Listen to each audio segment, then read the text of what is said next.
Hello and welcome to Tabletop Talk and Draw, the fighter. So can we think outside of the box when we are making a fighter? Hi, my name is Storn. I'm an artist who is a tabletop gamer and a gamer who is an artist. Tabletop and Draw archetype is going to be an intersection of gaming and art. And these will be long format videos, and I understand it won't be everyone's cup of tea, but I hope to provide some things to ponder over for like game masters and players and maybe even aspiring artists. So I'll take an archetype and do a real-time sketch of that archetype, and I've always been able to talk and draw at the same time. And so today we're going to be talking about and drawing the basic cornerstone of any fantasy role-playing game, and that is the fighter. I will talk about some of the ways we can switch things up. So cliches and tropes can be really useful in art and gaming, but don't you sometimes want to just do something different? Does the world really need another drawing of a winged helmet, black armored, stoic badass? I don't know. Maybe yes, maybe. Um, but I think we can have some different things happening here. So, some of the decisions I make as an artist in drawing a fighter are very similar to the same decisions that I make when I'm making a character for a campaign. So that's why I decided to combine the both together. So today we're going to make fighter and see if we can think outside of the box. Thank you. So I have loaded up a screen already. It has a bit of a gray ground. I like a gray ground to work against just simply because I can then work in some lights here and there as I need to, and also just makes the coloring a little useful. I mean, that's sort of the art tips. But since we're doing a warrior archetype, first of all, I've got to come up with a pose, and so there's lots and lots and lots of infinite numbers of ways of doing a warrior. And so I think I want to go with something that is going to have a little bit of motion in it, a little bit of action. I mean, it's important when you're showing a character off that there is you can read them from head to toe or head to waist or something like that, so we get a sense of the character, right? It's not like we've drawn the character 15 times already for the viewer, like in a comic book or an animation where we've seen the character a lot of different ways from a lot of different sides. um, yeah, I need to make sure that the character's personality comes across even while I'm doing action, and that is, kind of a balancing act. So, I like to just be really scribbly at first, so I've got it on a layer. I'm going to put it to multiply, and let's see here. Let's just, I'm just going to mess around here. Um, I'm sort of starting with the head, and let's come in with the shoulders here, and he's gonna. Yeah, I don't really like that, So we're gonna back it out. Um, Control Z is my friend. So, yeah, I'm sort of at a loss here for what to do. Uh, that's not what I wanted. What do I want? I wanted this. So, let's maybe go with if you go with a high angle, that tends to be isolating for the character. And, that's okay in a lot of ways. It also, sort of kind of feral, right? Right. So, I think I'm going to go for a warrior who is, uh,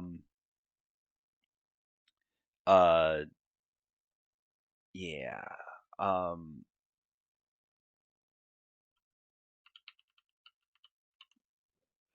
is I'm sorry, I'm trying to concentrate, and this is the first time I've done this. Is sort of from a more um, Iron Age kind of historical context, and less of like the plate armor type of warrior. Now, I certainly could do that. Um, um, I could do either, but let's just pretend that you or whoever is hired me to do this, or I'm doing it for my own character. um that the setting is sort of Iron Agey.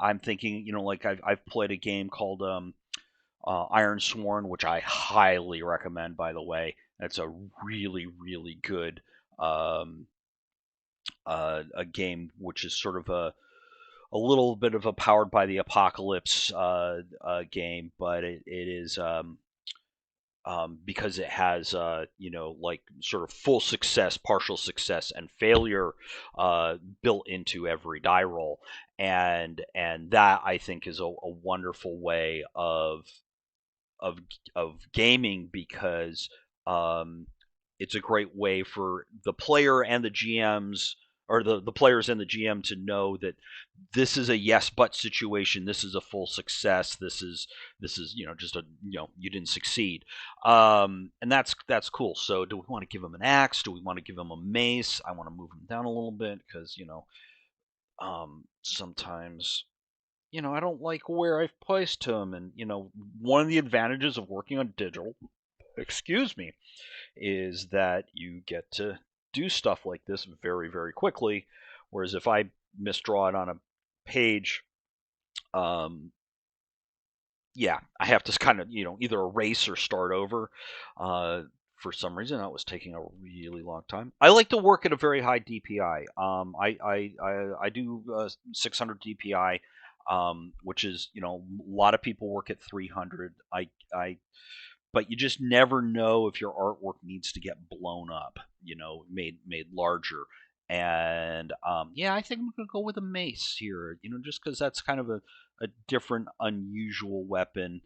The mace style with the sort of the phalanges. I think that's a cool shape. I'm not, this is a I want a warrior who feels like he's not wielding something in some kind of anime or World of Warcraft setting, where so the weapon is reasonable, right? This is a two-handed mace, and he's even got it choked up on it a bit, and this arm is effed. There we go. He's got it choked up a bit, so yeah, this is something that someone who's strong could wield, and it's not it's but there's a place. I totally believe there's times when I've drawn guys with battle axes that are as big as they are or bigger, and that is fine too. So um, that is totally cool. It's just this time I'm choosing not to do that. So, I have to think a little bit of like, what is his armor going to be? You know, Iron Age, the queen of the battle, the king of the battle was chainmail, right? So, chainmail's kind of a pain in the ass to draw, to be honest. It takes a lot of time, it's a lot of detail. I do have some cheats, brushes that do chainmail brushes, but I don't particularly love them. So, like a scale or brigadine or something like that might be more easy and still can kind of you know be of that era, right? So here I'm just adjusting some things because I'm not happy with them. And yeah, so um that's a little better. Yeah, so let's think about our warriors. I'm going to put some bracers on the forearm here, just because I think that's cool. I think I want kind of bare arms, um, at least somewhat, maybe for mobility's sake. So let's go with some kind of, you know, um, short sleeve, and I think I'm going to do sort of these triangle scale armor, right? And um, that could be kind of cool. And I don't have to. This is just the preliminary sketch. I don't have to do a ton of it. I just, I think he's wearing some cloth underneath to to protect your body. You do not want to have scale mail or chain mail on bare skin. That is going to hurt. Yeah, so I'm just messing around here. Do do do. And now let's start thinking about his face. So, like what color is his hair going to be? What is his expression going to be? I think the cliches, grimacing. I think I want to go against that. Let's have him look a little like he's has some trepidation of charging into battle, against whatever he is fighting here. So let's go. Let's make him a little wide-eyed, maybe young. Um, let's maybe make him a, sort of a redhead or something like that. We'll give him kind of, I've lost my helmet. What warrior runs into battle without a helmet? But helmets are kind of a pain in the ass because they cover up a lot of details. And when you're doing a character commission, especially if someone says, he's a knight and he has a full helm, you're like, oh brother, it's like I can't even show you the eyes. It's just here's his helmet. So then you got to find other ways of describing or showing body language to to get across the personality of what you're drawing. Let's see if I can move his head a little bit. Yeah, I like that tilt. I like that tilt. I like to tilt things. I like to have things not quite on center. I think it adds more interest. Oh, wow, that's a really crappy pencil for this purpose. Let's go. So yeah, again, like I kind of go in here and again, I'm being really sloppy. I'm very sloppy in the beginning. Yeah, I think I want some kind of collar, right? Um, and let's get in an eye socket. Sort of get the nose in there. We want the mouth kind of open. He's, that is because remember he's like he's not sure about what he's doing. He's a little, I like to go against type. I like to twist tropes whenever I can. Both as in my gaming, having sophisticated orcs or characters who are, yeah, I'm blanking for a suggestion. Um, yeah, I think he's gonna have pants here, and you know, let's, so yeah, I'm hopping around too. I'm not staying in one place for very long. I'm kind of hopping around. We're gonna give him, sort of leather shoes here. Maybe we'll sneak in a little bit of, I'm trying to get that arch of the foot in there. That's a difficult angle to work on the foot there. I find, there are other artists way better than I am who make this stuff look really easy, and I am not one of those. Okay, so yeah, that's coming along. Okay, so since he's young, I think his head needs to be a little bit bigger, just a tad, because he's not got old man strength yet. He's not fully um, formed. He's a young adult, 20s or something. There's something really seriously wrong with this guy's chin. I want to do a demonstration of my art skills and I suck. You know, I think all artists go through periods of like, um, yeah, I'm not happy with that mouth shape. So let's zoom in here a little bit and clean this up because that's not fun. I just want, oops. that's not what I want. There we go. I want that mouth just like slightly parted, just that, not like full blown. Uh, there we go. That's kind of what I wanted. There we go. Get the underneath the lips. All right. So I got my preliminary idea down, and then I create another layer. I usually back this one. I lighten this one up, just so when I'm putting down lines, and I'm not going to ink this. This is going to be a full, um, yeah, it's going to be like more of a painterly approach, as opposed, like when I do superheroes, I tend to have hard black lines and do what they call inking. So yeah, I'm not. I don't. For fantasy, I kind of like to have a little more scritch and scratch and some texture and stuff like that. So I tend to go in with kind of shape. Yeah. In fact, that's a good idea. I should probably think about my light source. Light source is extremely important. And also light source is something that says something about the character. If you do an undershadow underlighting, and so it's throwing shadows up across the nose and stuff like that, that's kind of a scary look. Great for villains and stuff like that. If you're doing head on light that's very diffuse, and sort of suggests a sunny day, that might be, you want to depict the character in more of a quiet scene, more diffused and whatnot.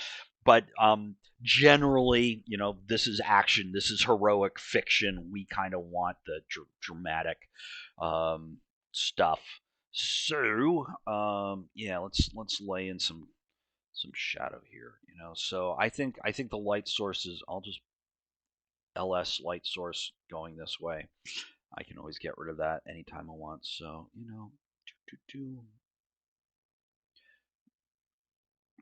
I'm thinking of everything on this. Whoops, the other way. This side of the form is going to get shadow.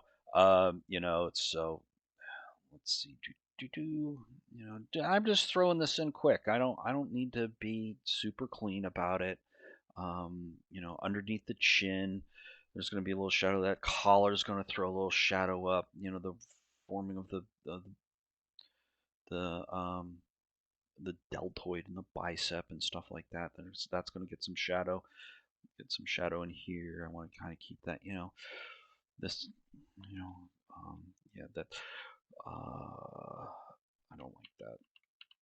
Too too dark, because I use shift to draw a straight line.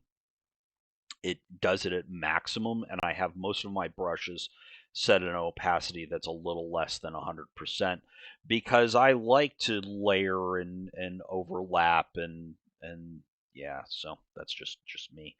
Do do do. I'm gonna use do as like my standard.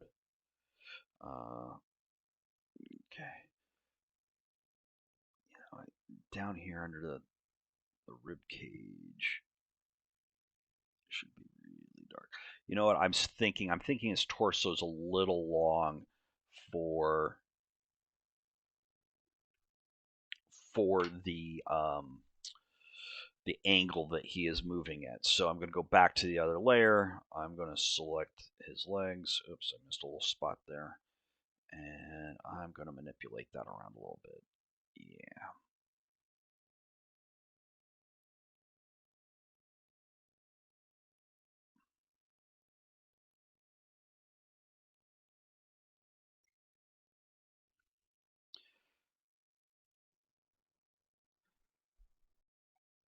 And I think because I'm recording at the same time I'm doing this, some of these functions are taking a little while to happen, and I apologize about that to you. Oops, I'm doing my shading on a different layer. Hey, the bane of digital artists, doing artwork on a layer that you don't think you're on, and you think you're on a different layer. And oh my god, I think we all do it. and it's just one of those things that keeps happening. So I want these to be pants. I don't want this to be a you know. So there's going to be some folds in here. There we go.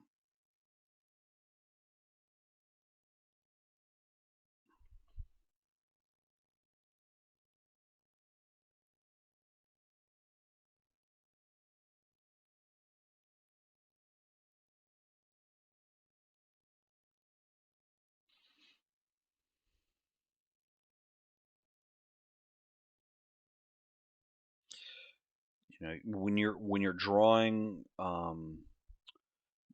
tabards or clothes that go around, you got to remember the backside. Like this section here is going behind the leg. Got to remember that that's there, and that behind it's coming like this. I don't want to leave that in, but I'm thinking about that as I do that. So yeah, now I've got some block in shadow, and I'm pretty happy with that. Okay, I think there's a little iffiness going on with this shoulder shape.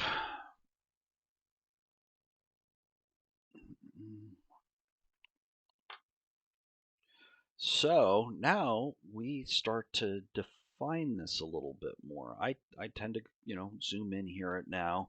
I'm going to create another layer like this one at multiply as well. Let's see here. What pencil do I want to use? I think I want to go with this one. And so now I'm going to darken up my pencil.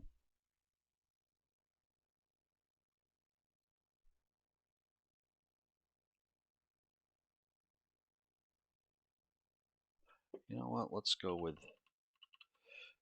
Oh, I went too far. That's all right. I think I want to go with kind of a Caesar, just because that's kind of military-esque hairstyle here. Hair is a huge place where you can make a lot of decisions about what your warrior, what any character looks like. I mean, um, that is a place that, yeah, don't think, put some thought into what you want to do with your hair. Um, get a little bit of the ear here. And now the nose.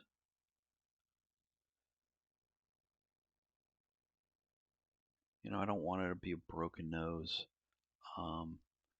Okay, when someone's surprised, their eyes are wide open, or not surprised, but concerned.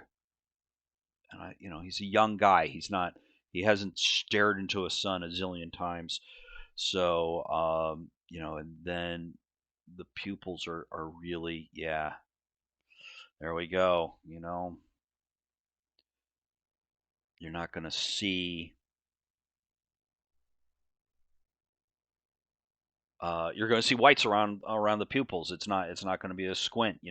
If I wanted him to be angry, or if someone yells, or they're like ah, look at my face when I yell ah, my eyes become these little slits. Now I have small eyes to begin with, so yeah. So this is a really useful tool in Clip Studio where I can just sort of move things just a little bit. Uh, yeah, let's see. I can also do it by selecting. But sometimes just being able to kind of push it. That's the Liquify tool. Okay, let's just got the little bit of teeth in there. This is going to be pretty dark in here. Not much light gets into your mouth. So this guy is bravely.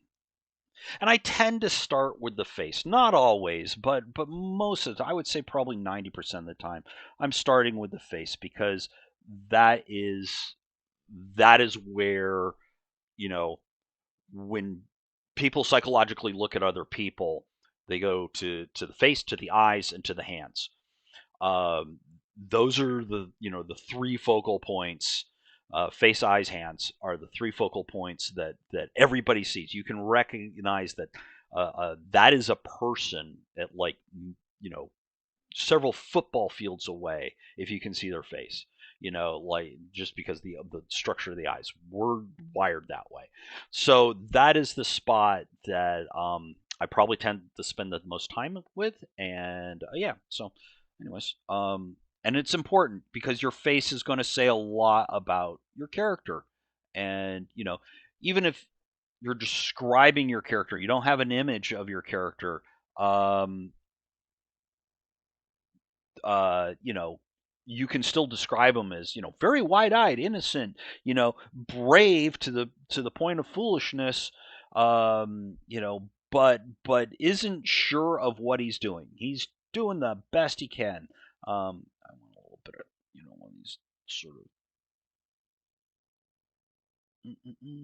of, sometimes I put sort of like sketch lines. Sometimes I don't. Sometimes I just it's sort of a feel thing. One thing I want to do is while I do this line work, just for me, this is I like to make sure I have a complete outline around the character. Now, I don't love having a complete outline around the character in the finished product, but in order to separate and put characters, like if you're doing a multi layered scene or something like that, it's just very useful to be able to quickly select a character and make a selection and then take it to another thing, um, and not have gaps. Because, like, if I do this collar here, but leave a little gap here. I think that's visually very interesting to have this little gap here, but it when I if I made this a selection, say I collapsed it with the shadow behind it, and I made this a selection, it won't pick up this gap. It'll create a hole there, and I'll probably want something in there. So it's just, I find if I think about it right from the get go, it saves me time down the line. Um,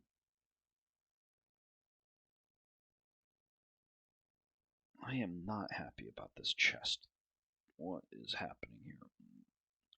Your chest squeezes in when you've got your arms out in front of you. But maybe I'm over empath. I'm short changing him somewhat. Like, he needs his chest to be bigger. So if that's the top, and let's bring his chest out to here. I'm just drawing through the form now. I can always erase this. I can erase it in the paint section. Okay, so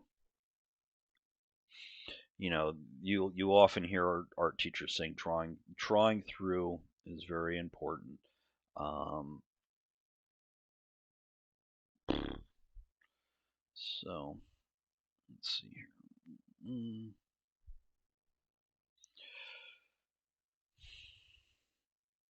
I might be quiet for a moment because I have to think about what the hell I'm doing. What I'm going to do is I'm going to raise his hand up just a little bit.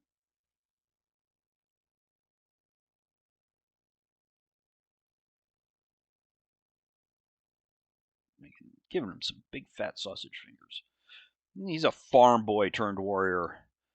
He was raised on dairy and meat. In World War II, um, I had my family's car mechanic. He was a Volkswagen mechanic. He was from Germany, and he was in the Volksgrenadiers as a 15-year-old boy. And he said, "Man, when you saw these farm boys from Nebraska, they were just enormous. They were huge. It was really, really freaking intimidating." That was what he remembered from World War II. He's passed since, but he was a great mechanic and was a very sweet man. Helped my family out a lot. We were very poor, and he did things for us that kept our little VW bug running many times. Um, so yeah, here we go. We're starting to get some more shadow in, and now I can kind of bring this bicep out a little bit more.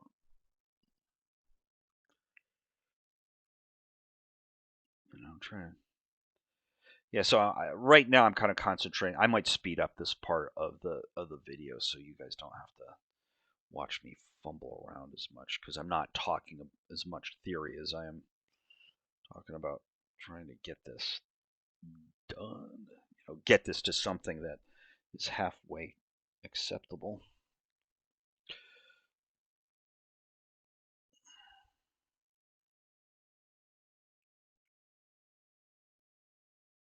And even here, I'm still kind of loose. I'm still not, I'm not. It's not like I'm inking. When I ink, I tend to be very anal retentive and really take my time.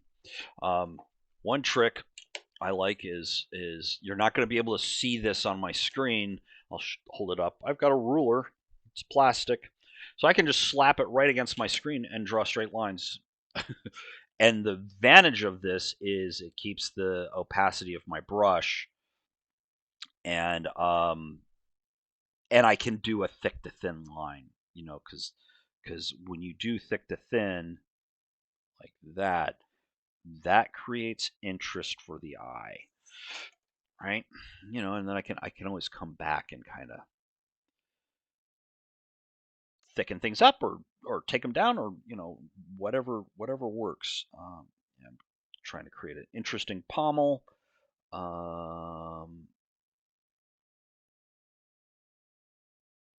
we go. I'm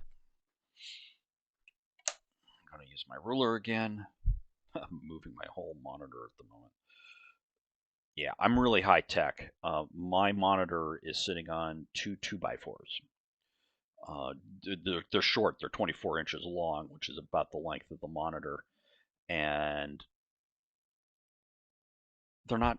It's not nailed down or anything like that. It's just sitting on them because the monitor's uh, is like this. It's got a adjustable brace in the back, and then so the brace is on one 2x4 and the monitor is on another 2x4. I don't know why you guys would care about this. I don't know why I'm talking about it. I'm making stuff up as I go along.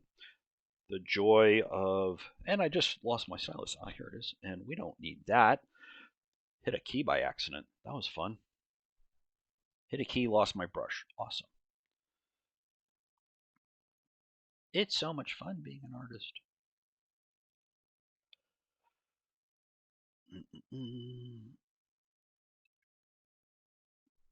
Ooh, that was janky. That was a janky little.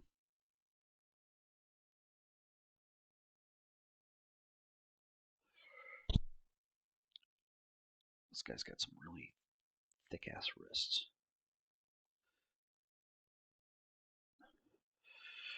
I remember my art teacher going, "Do not be afraid of the eraser. Use your fucking eraser." Excuse my language.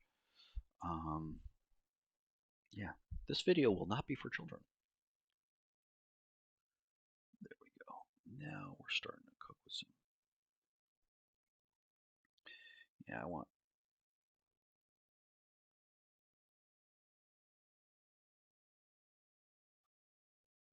Now, I am going to take a little bit of care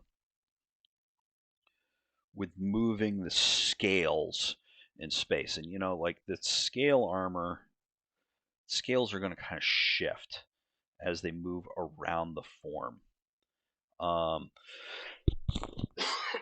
excuse me. Um, and I think there's some cloth underneath there, that literally the scales are sewn on top of. So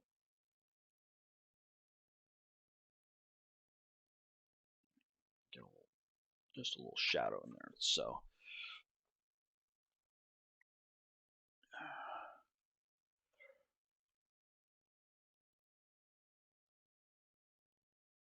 Okay, we're coming down to the belt area, and belts are another place where you can create a lot of character or say a lot of something about a character. Like, you know, typical D&D adventuring hero warriors are on the move. They're traveling. They're going from dungeon to dungeon. They're traveling across nations and territories.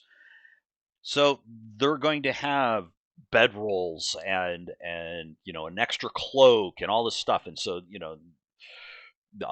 it's stuff that you would probably want to drop as soon as possible if you were actually going into a combat situation.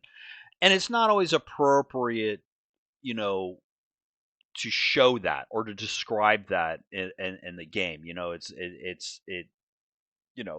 the warrior is going to a soiree, at the crazy Duke's house, then he's not going to be taking the big backpack and a travois and all that you know uh to the party. Or if he is, people are going to look at him, or her, I should say. I shouldn't be sexist. Uh, Kind of weird. So I'm thinking this guy, he should have a purse, or a little pouch or something, and that's going to be in motion, because he's in motion. It's going to be popping off of his you know hip area, and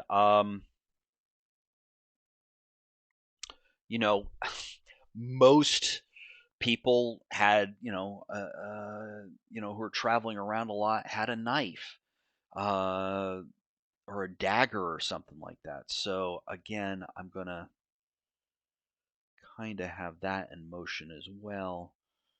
Um, do I like that? No.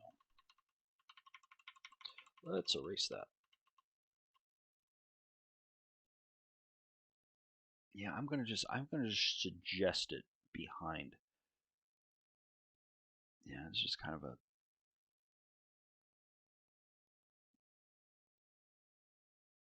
get some strings in there. All right. So yeah, so I realized I made a little bit of a mistake in my thinking.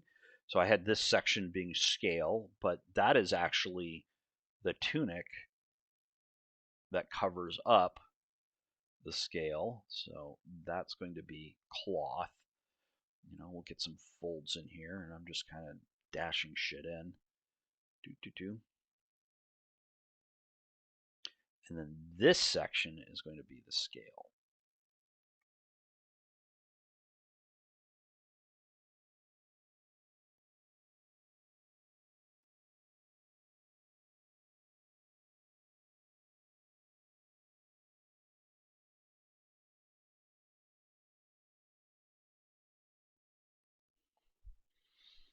And maybe I only want to just, as an artist, just sort of have a few scale shapes here to reinforce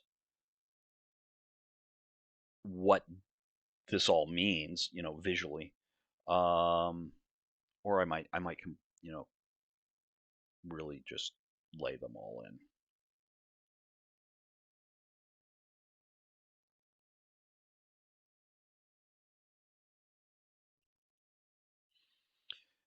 I think, I was looking, I just glanced at his face, and I kind of like how sort of flipped out and scared he looks.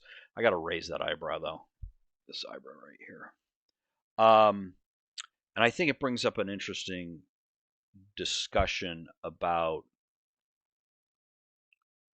emotion and showing emotion in your characters at the table. Um, I think that's a really important and a really useful tool to have in your quiver of gaming techniques, because um, it makes for a more nuanced character. If you got to think a little bit about, like, what does it mean to go into a combat against an orc, or it's something that's even more large, like a manticore or a chimera or a dragon. That is some heavy duty stuff, man. That is I don't, how are these people going to feel about that? I think fear is a very common reaction to a lot of it, and I think there's going to be those characters, those maybe sort of Viking like who are or samurai who are very stoic, and that's really part of their culture. You don't show pain, you don't, and sort of the wonderful toxic masculinity issues. Um, but you can still have them show emotion. You can still, they can be triumphant. They can be excited that they're excited they're going to go meet their death. You know, um, that makes for an interesting character. And I think when you have interesting characters, you really help out your GM and you really help out your fellow players because you're creating situations that are nuanced and different and interesting and gives them something to riff off of. Being able to riff off, like if there's two warriors in the party and one's the young, eager buck and he wants to prove himself and but gets in over his head and the other one's the veteran, these two characters can, bounce off of each other in like the classic, buddy cop kind of situation that we've seen for a long time. I remember one D&D game that I was playing with Judd Carlman, who's a good friend of mine, and actually came up with a suggestion for this video of doing archetypes and doing doing a drawing of each archetype and talking about how you can make your archetypes tweaked and sort of get away from some of the tropes. Anyways, I was playing with Judd, and he was sort of playing a rogue. Um, I think he was a tiefling. Yeah, he was a tiefling. I was playing a human fighter, and we decided that we were from the same town. And I decided I was a cop. I was a sheriff. I was the sheriff of the small town and he was, kind of a ne'er do well who grew up, but we knew each other. We were even kind of, uh, we respected each other. I knew he was a crook. He knew I was the law, but there was, this isn't the backstory. This is, we made this up sort of in session zero. And then we were framed and both run out of town for a crime that we didn't commit. And so that's why we, started a life of adventure. And I just remember that being like such a fun dynamic to play with because